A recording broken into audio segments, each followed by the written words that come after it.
دیکھیں استحکام جی پاکستان پارٹی 9 مئی کے بعد جو ہے وہ معرض وجود میں آئی، اور 9 مئی کا جو سانحہ تھا اس نے یہ سوچنے میں مجبور کیا ہر اس محب وطن پاکستانی کو کہ یہ پاکستان کو زخمی کرنے کی، پاکستان کے وجود کو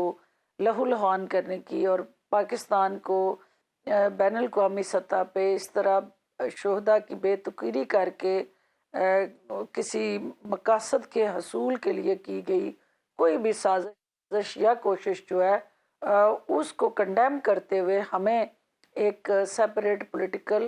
فورم ریکوائرڈ ہے۔ اور وہ پی ٹی آئی کے لوگ جو اس بیانیے سے نالاں تھے اور وہ یہ سمجھتے تھے کہ جن کی پالیٹکس پرو پاکستان ہے اور اپنے عوام کے حقوق کے لیے وہ جدوجہد کرتے رہتے ہیں، انہوں نے اکٹھے ہو کے آئی پی پی کی بنیاد رکھی، اور ترین صاحب اور علیم خان صاحب نے اس میں ظاہر قائدانہ رول ادا کیا۔ اب دیکھنا یہ ہے کہ ہوں، ہمارے آبجیکٹیوز کیا ہیں۔ ایک جماعت جو پہلی 155 سم تھنگ جماعتیں جو ہیں وہ الیکشن کمیشن میں رجسٹرڈ ہیں، تو ایک نئی جماعت کے رجسٹر ہونے سے کیا اس کے اندر چینج آ جانی تھی؟ اس جماعت کو رجسٹر کرنے کا یا اس کا پولیٹیکل لینڈسکیپ کے اوپر آنے کا ایک بہت اہم مقصد ہے، اور وہ مقصد کے اندر بڑی کلیئرٹی ہے، کیونکہ نہ ہم تھانے اور کچہری کی سیاست کے لیے یہ پارٹی بنا کے اس وقت پولیٹیکل فرنٹ پہ کوششیں کر رہے ہیں کہ وہ ریلیف دیں لوگوں کو یا ریفارمز لائیں۔ ہم یہ چاہتے ہیں کہ جو پاکستان کے اندر پولیٹیکل فرنٹ پہ آج تک نہیں ہوا، ایک ایسی سیاسی جماعت ہونی چاہیے جو پولیٹیسائز کرے ان ایشوز کو جو اس قوم کو سب سے زیادہ بنیادی یا بیسک فنڈامنٹل رائٹس کے ساتھ جڑے وہ سارے چیلنجز درپیش رہے ہیں۔ اس کے اندر آج تک آپ نے دیکھ لیں کہ ہر سیاسی جماعت کا مینیفیسٹو اٹھا کے دیکھ لیں تو آپ کو ہیلتھ اور ایجوکیشن لیکن پولیٹیسائز ہوتی سوال نظر نہیں یہ آئے گی، ہے پاپولیشن۔ کہ جو بھی آپ کا جی فیسٹو ہے اس کی امپلیمنٹیشن تو تب ہو سکے گی نا کہ اگر آپ لوگ حکومت میں آئیں گے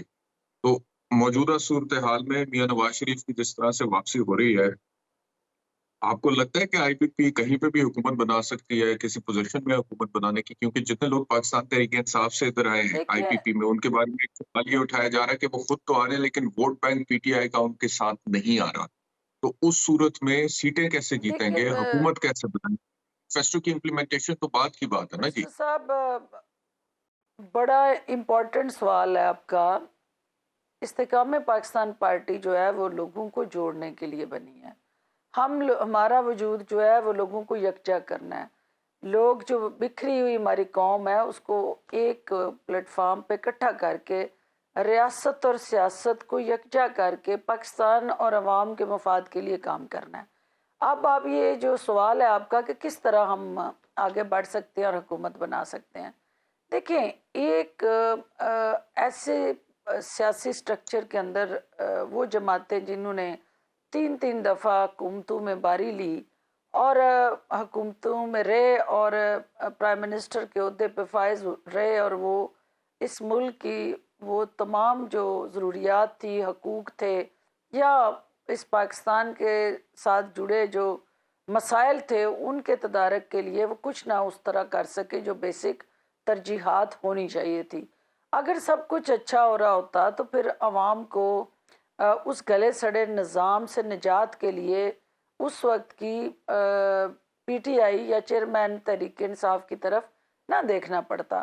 کیونکہ وہ جماعتیں جو اس سے پہلے سسٹم میں تھیں، اور آپ بات کر رہے ہیں پی ایم ایل این کی، تو پی ایم ایل این نے اس سے پہلے بھی اس ملک کے اندر حکومت کی ہے۔ ان کو جب بھی موقع ملا 2/3 اکثریت سے وہ آئے، اور پنجاب ان کے پاس ہمیشہ رہا۔ جب وہ اقتدار میں رہے، پنجاب سب سے بڑا صوبہ، 65% پاکستان، اس میں انہوں نے حکومت کی۔ اس دفعہ جو ہے وہ کیا مختلف ہے؟ مختلف سب سے پہلے یہ ہے کہ جو 16 ماہ کی کارکردگی اسی جماعت کی رہی، اور عوام کو جی جس طرح مشکلات کا سامنا کرنا پڑا، جو پٹرولیم پرائس ہوں یا آپ کی بجلی کے بل ہوں یا اوورآل انفلیشن ہو، عوام پسے ہوئے ہیں، تنگ ہیں۔ اس وقت جو ہے انہیں سیاست اور سیاستدانوں سے وہ چڑ ہو گئی ہے، اور وہ چاہتے ہیں کہ بھئی ہمیں ان سے لینا دینا نہیں، ہمیں سب سے پہلے یہ بتائیں کہ جو ہم بے روزگار نوجوان جو خاص طور پہ وہ والدین جنہوں نے اپنے پیٹ پہ پتھر رکھ کے ان بچوں کو پڑھایا، ان کو نوکری کیسے ملے گی؟